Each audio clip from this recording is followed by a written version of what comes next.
Bonjour, bienvenue sur ma chaîne pour une petite guidance. Tout d'abord, je souhaite vous adresser mes meilleurs vœux pour cette année, qu'elle commence bien. Et puis, j'avais eu l'idée en fait de faire pour tout 2019, mais comme plein de monde, j'y suis pas trop arrivée. Il y avait beaucoup d'infos. Il y avait beaucoup d'infos. On aurait dit que j'étais comme au cinéma avec la vue de plein de circonstances, de possibilités différentes. C'était hyper brouillon.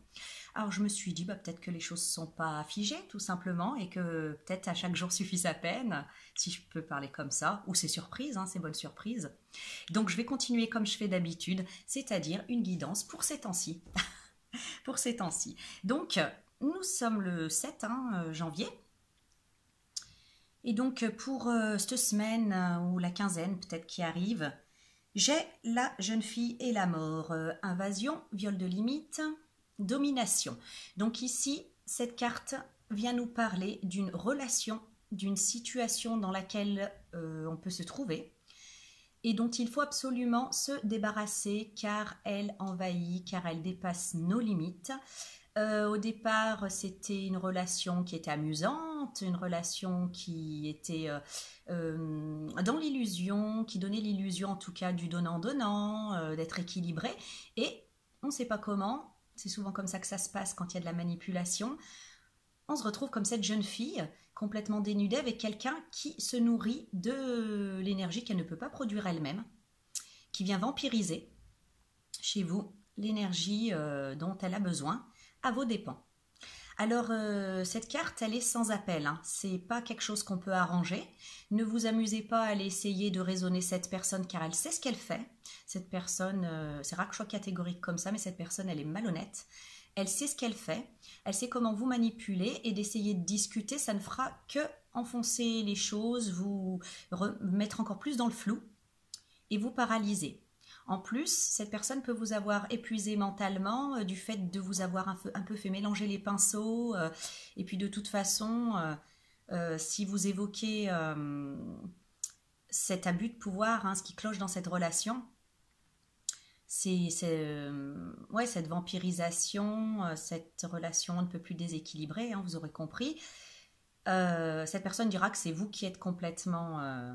qui avez un problème. Hein. Donc, ce n'est pas la peine de discuter avec cette personne, un bon conseil.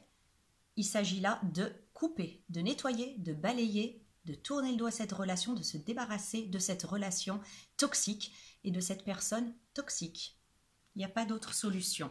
Les cartes suivantes, on a la carte de l'ermite et le 5 de la cour d'été dans le tarot des fées victoriennes. Donc, je vous la montre ici, on a l'ermite. Et on a ici le 5 de la cour d'été. Donc l'ermite, pour moi, ici, il vient dire qu'intérieurement, vous avez compris ce qui se passe.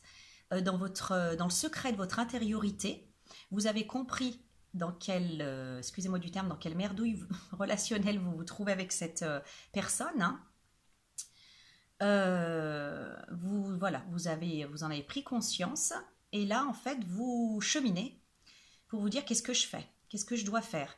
Et en même temps, émotionnellement, vous êtes, comment je peux dire, complètement dépité. En fait, ici, on voit une jeune fille qui a passé sa journée et qui a pris plaisir à monter ce château de sable, mais elle n'avait pas pensé au fait que la marée allait monter et qu'elle allait inéluctablement détruire son château.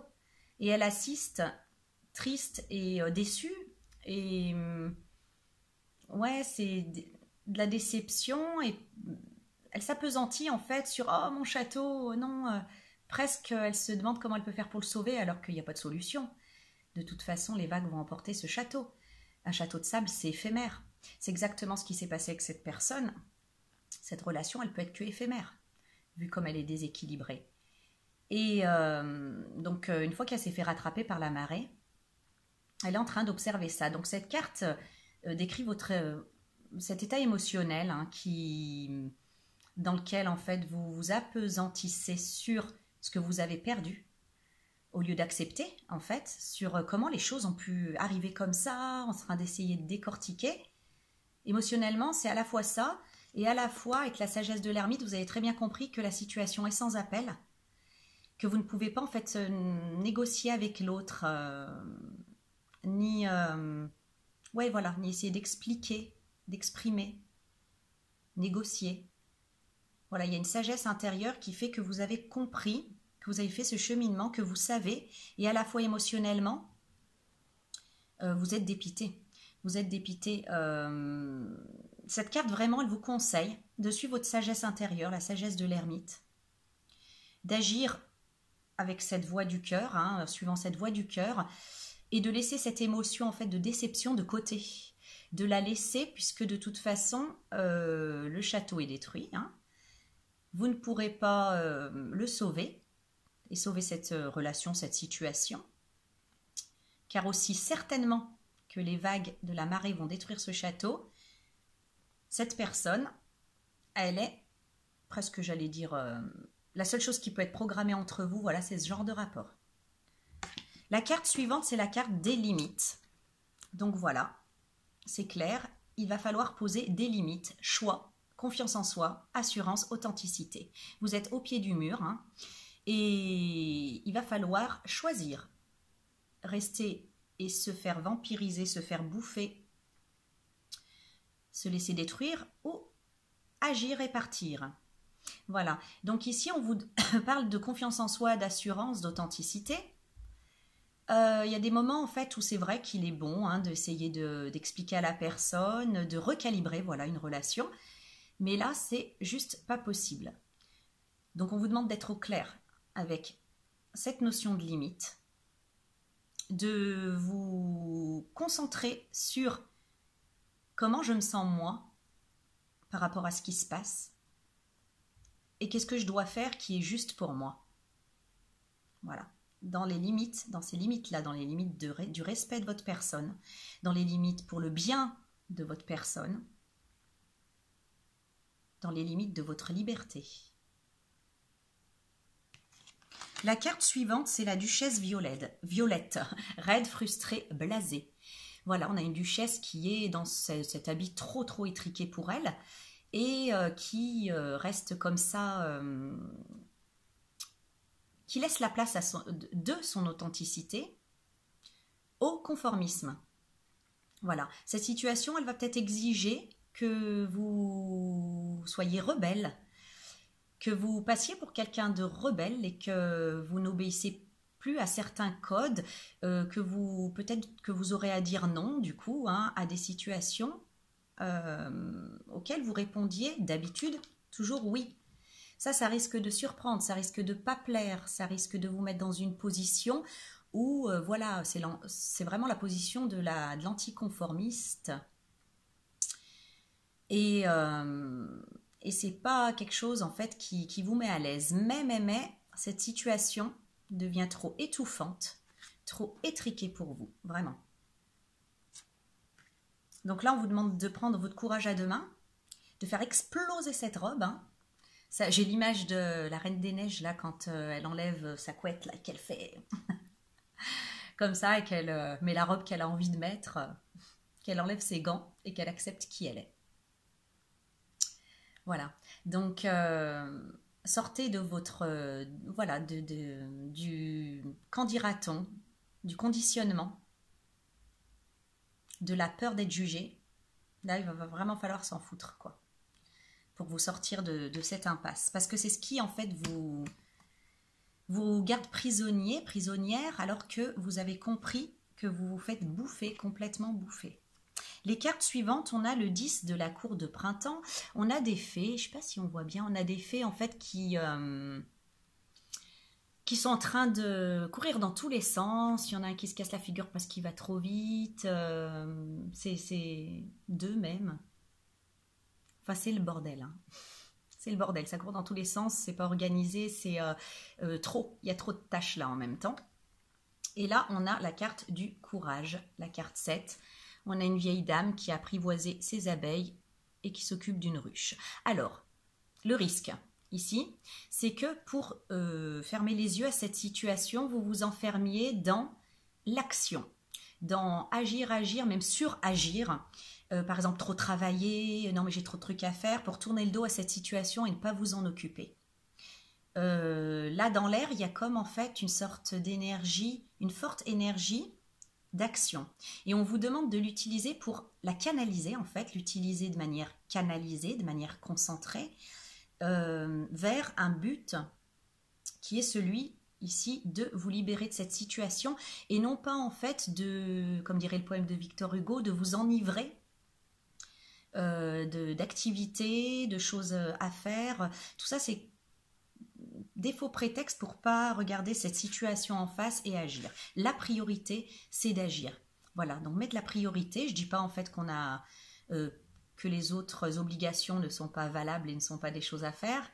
Il faut les honorer. Hein. On est dans un monde matériel où il faut honorer les choses, mais ne pas s'en servir pour s'aveugler et ne pas agir sur l'essentiel. L'essentiel, comme virer cette situation.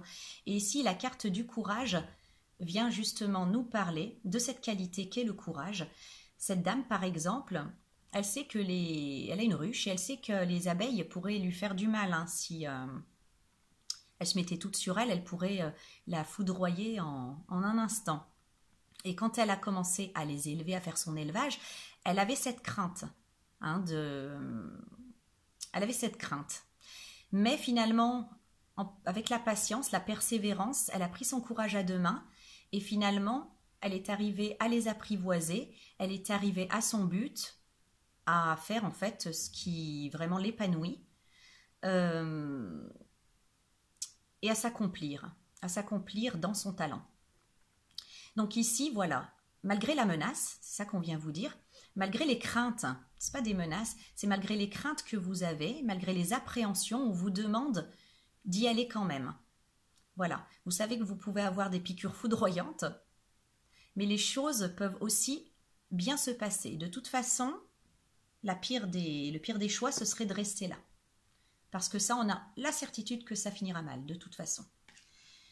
Donc voilà, on vous demande d'essayer de ne pas vous aveugler, vous enivrer de suractivité pour ne pas regarder la situation en face, mais de bien la regarder, l'affronter, de prendre confiance en vous et voilà, de ne pas focaliser sur les craintes, mais sur le bénéfice, sur le miel que ça vous apportera de vous libérer de cette situation. Voilà. La carte suivante, c'est la carte de l'action. Donc très concrètement, on vous demande d'agir. On ne vous demande pas de penser, de planifier, de ci et ça. On vous demande d'agir. Mouvement, persévérance, discipline, motivation. On vous demande d'agir, j'allais dire rapidement. On vous demande de vous sortir de cette situation, très clairement. Très clairement. Vous n'avez pas besoin d'avoir en fait toute la planification, comment ça doit se passer de A à Z. Vous avez besoin de faire un premier pas. Vous avez besoin de faire un premier pas dans l'affirmation de soi, dans la confiance en soi, dans la confiance en la vie et d'y aller. Moi, j'ai l'impression qu'en fait, vous avez plein de craintes, plein de peurs, vous n'avez pas de stratégie, vous n'avez pas de planification quant à comment les choses peuvent se passer, à quoi vous raccrocher, comment faire. Mais vous n'avez pas besoin de voir je sais pas moi, 100 mètres devant vous, vous avez besoin de 2 mètres devant vous, quoi, si je puis dire. Voilà, il faut agir, il faut un premier pas pour vous sortir de là. On vous dit, la fée grincheuse, ne vous mentez pas. Ne vous mentez pas, parce que face en fait aux craintes, aux appréhensions et aux peurs, de vous sortir de là et de ce que ça va entraîner, vous pourriez vous dire « Oh, mais finalement, c'est peut-être pas si inconfortable, cette rigidité, et puis, je sais pas, peut-être quand même que je peux faire quelque chose pour mon château, oups, je veux dire pour cette personne, essayer de lui parler, de négocier. » C'est non, c'est sans appel. Il n'y a pas moyen. Voilà, donc ne vous mentez pas. Vous savez que cette situation ne vous convient pas, que vous ne pourrez pas évoluer, et au contraire, vous allez vous détruire, pour le moins vraiment vous dégrader si vous restez dans cette situation. Voilà, assumez qui vous êtes, ce que vous pouvez supporter, ce que vous ne pouvez pas supporter, ce qui est juste pour vous et ce qui ne l'est pas. Et avancez. Ne vous mentez pas, ne vous cherchez pas des excuses, n'en cherchez pas aux autres. Et même si, voilà, il n'y a pas franchement de plan d'attaque, l'urgence c'est de sortir de cette situation. Hein. La carte suivante, c'est la carte du fou. On le voit là, en fait, il est dans les bois, puis il y a des petites fées qui le tirent. Il a un peu peur, il se dit, mais vous m'amenez où je sais pas où on va. Et pourtant lui disent, mais allez, viens, viens, viens, aie confiance, c'est un nouveau départ, on ne peut pas t'en dire plus. En tout cas, tu dois nous suivre. Voilà, c'est à ce nouveau départ qu'on vous invite. Et en tout cas, quitter cette situation, quoi. Avoir vraiment la motivation, la confiance d'avancer, même si on ne sait pas vraiment où ça nous mène pour l'instant. Mais en tout cas, on sait de quoi ça vous déleste. Et ça vous déleste d'une sacrée épine dans le pied. Ici, nous avons le 8 de la cour d'été. On voit un monsieur fée qui part. On le voit en fait abandonner une situation et partir, mais il ne sait pas trop où il va. Hein. Et cette carte, elle n'est pas empreinte d'espoir dans une situation de peine, mais elle est empreinte de désillusion et de dépression. C'est-à-dire que cette situation, vous la quittez, mais en vous posant encore les questions, enfin en étant encore sous le choc de la désillusion, et en vous disant, mais qu'est-ce que je vais bien pouvoir faire? Ici, le fou, avec ses petites fées, il rassure. Il vient vous dire, mais c'est que pour du nouveau. Et de toute façon, avant de pouvoir remplacer par du neuf, il faut dégager ce qui encombre et dégager ce qui prend déjà la place, dégager ce qui est toxique et qui prend déjà la place. Sans ça, on ne peut pas renouveler, on ne peut pas avancer. Donc vraiment, ici, on vous demande presque d'avancer les yeux bandés et d'avoir confiance en la vie. La carte suivante, la carte de la volonté, vous parle d'expression, confiance en soi, self-control, direction. On a cette sortie qui avance doucement en plein désert. Hein. On voit tout le chemin qu'elle a parcouru et on ne voit pas en fait ce qu'il y a devant elle. Peut-être que l'oasis est pas loin, peut-être pas. En tout cas, vraiment, on vous demande une maîtrise des émotions dans ce désert, dans cette traversée du désert, et on vous demande d'avancer. On vous demande d'avancer. Alors, je vais regarder particulièrement cette carte, ce qu'elle nous dit.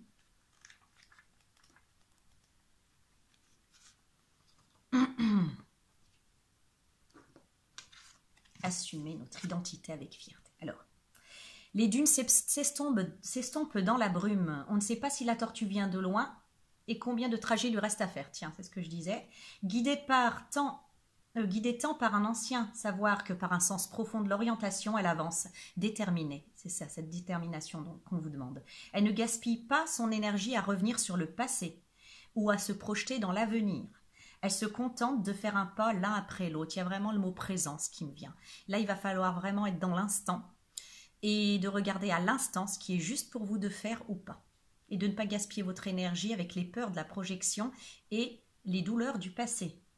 Elle sait qu'elle arrivera forcément là où elle va et au bon moment. C'est l'œuvre de la volonté.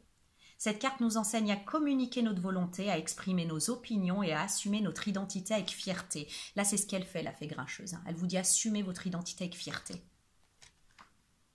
Et même si ça paraît grincheux aux yeux des autres, ça paraît pas correct aux yeux des autres, ça paraît pas conforme, c'est tant pis. C'est tant pis, il faut avancer. Il y a une certaine solitude aussi là, qui peut être redoutée. On vous demande de ne pas penser. Avancer. Elle nous pousse... Alors attendez, elle nous incite à faire preuve de volonté, de self-control, à nous fixer des limites et à prendre les bonnes décisions. Notre résolution nous permet de franchir les obstacles et de dépasser les doutes, les avis et les jugements, les nôtres aussi bien que ceux des autres. Elle nous pousse à mettre notre détermination au service de ce qui nous semble important dans la vie, que ce soit notre spiritualité, nos loisirs, notre travail. C'est déjà, bien sûr, se fixer un objectif en termes de santé, de vie amoureuse, d'argent et de carrière. Encore faut-il agir en ce sens. L'heure est venue de vous diriger résolument vers ce à quoi vous croyez le plus. Elle vous encourage à vous faire une idée de la personne que vous êtes et à vivre en alignement avec elle, à parler haut et fort et à exprimer vos convictions. Avoir de la volonté n'implique en rien de l'imposer aux autres. Ça aussi, je le sens beaucoup, c'est n'essayez pas de changer les autres, appliquez les choses pour vous selon votre volonté et vos aspirations, ce qui est juste pour vous dans le cadre de ce que vous estimez être le respect, voilà, le respect que vous avez envers vous-même. Nul besoin de contrôler ou de dominer ses semblables, pas plus que de se laisser jeter à terre ou détourner de ses objectifs. La détermination nous donne une force tranquille en parole comme en action. En s'alignant avec ce que souhaite l'univers, elle nous montre la voie unique.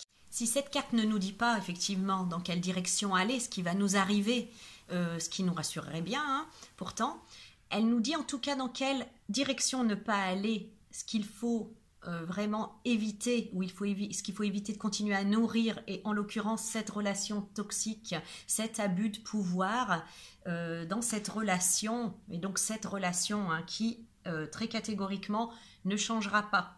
Voilà, donc c'est vraiment en fait une occasion d'affirmer votre pouvoir, d'affirmer le respect pour votre personne et d'affirmer vos limites.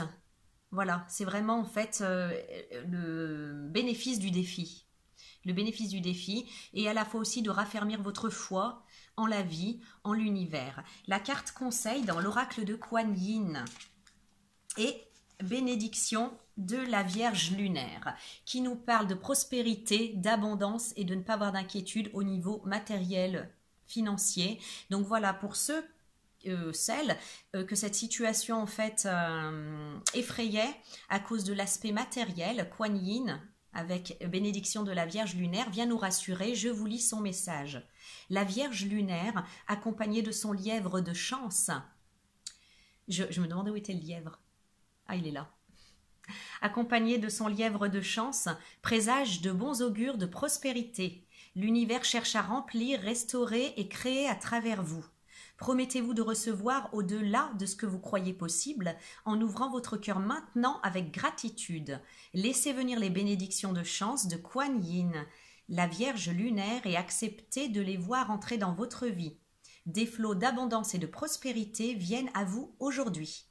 On vous demande de vous ouvrir à ce que vous croyez possible, puis d'élargir encore. Permettez à la chance sous toutes ses formes de vous parvenir. Donc un état vibratoire hein, qu'il faut élever malgré les circonstances. Un ancrage, une présence à soi à avoir malgré les émotions. Parce que comme dit si bien Eric Odziras, vous n'êtes pas vos émotions. C'est bien de se le rappeler, c'est vrai. Ne limitez pas ce que vous êtes capable d'attirer avec des croyances erronées sur ce que vous méritez et sur ce qu'il est bon de posséder. L'univers est prêt à partager avec vous bien plus que vous ne le pensez si vous ouvrez votre cœur et lâchez prise à des limitations, doutes et peurs que vous vous imposez. La Vierge lunaire offre avec une grande générosité ses bénédictions de paix, de chance. C'est à nous d'avoir confiance en ses bienfaits et d'accepter d'évoluer pour qu'ils se manifestent dans notre vie, dans nos vies. Ils ont besoin d'une énergie intérieure dans laquelle investir. Comme la plante a besoin d'une terre accueillante pour se manifester dans le monde physique et pousser en bonne santé. Les bienfaits, tels qu'une opportunité de carrière, une nouvelle relation, un chemin de vie sain, le développement du pouvoir personnel ou spirituel et le rétablissement financier, nécessitent une énergie intérieure dans laquelle s'enraciner et croître dans le monde matériel. Nos croyances, notre ouverture, notre vitalité et notre confiance doivent être suffisamment robustes pour recevoir la magnificence des cadeaux qui nous sont offerts. Hein, vous voyez vraiment que c'est absolument pas dans ce genre de terre-là ou dans ce genre d'ambiance que ces belles choses, cette abondance peut pousser. Alors,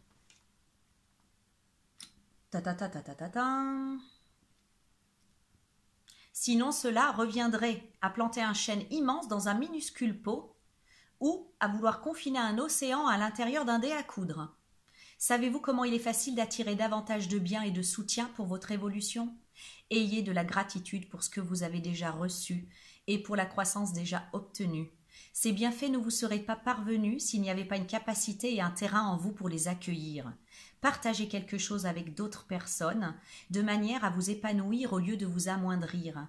Vous pouvez choisir d'offrir votre bonté, vos talents, votre amour ou votre affection, des connaissances ou des ressources matérielles. Donnez avec le désir au cœur. Ne cherchez pas à donner par peur, obligation ou culpabilité. Vous vous sentirez mieux et vous avancerez plus loin dans le flot d'abondance. Le féminin crée sans limite, le féminin divin crée sans limite, encore et encore, en procédant par des cycles comme ceux de la lune. Si vous êtes passé par une période difficile où vos capacités créatives semblaient entravées, cet oracle indique que le vent tourne et que vos finances, vos relations, votre énergie et votre vocation reçoivent maintenant d'immenses flots d'énergie universelle. Franchement, ça vaut le coup de faire le premier pas à l'aveugle. Acceptez la grâce divine et sachez que votre abondance aide les autres à la recevoir aussi. Le fait de vivre une vie de joie et de plénitude est un service spirituel que vous rendez à votre entourage. Non seulement à vous-même, mais à votre entourage aussi. Voilà. Donc vraiment, le mot d'ordre est confiance. Confiance. Vous savez peut-être pas ce qu'il vous faut ou là où vous allez, mais vous avez compris, l'ermite me le confirme, que vous avez compris ce qui ne vous va pas et ce qu'il faut balayer définitivement dans votre vie. Voilà. Alors je vous dis à une prochaine. Je vous embrasse et puis je vous souhaite plein de confiance, plein de courage, des vibrations les plus hautes possibles, une bonne capacité d'ancrage d'ancrage en vous-même, de présence à vous-même malgré les tumultes qui sont à l'extérieur. Hein. Une bonne capacité, à rester ancré, à rester flexible aussi. Flexible, mais toujours en fait concentré et canalisé dans ce qui est bon pour vous. Voilà, je vous souhaite une belle semaine ou une belle quinzaine, je ne sais plus maintenant comment je fonctionne, mais en tout cas, je fonctionne au feeling et puis je suis aussi les vagues de la vie, le courant de la vie. Donc je vous dis à bientôt, au revoir.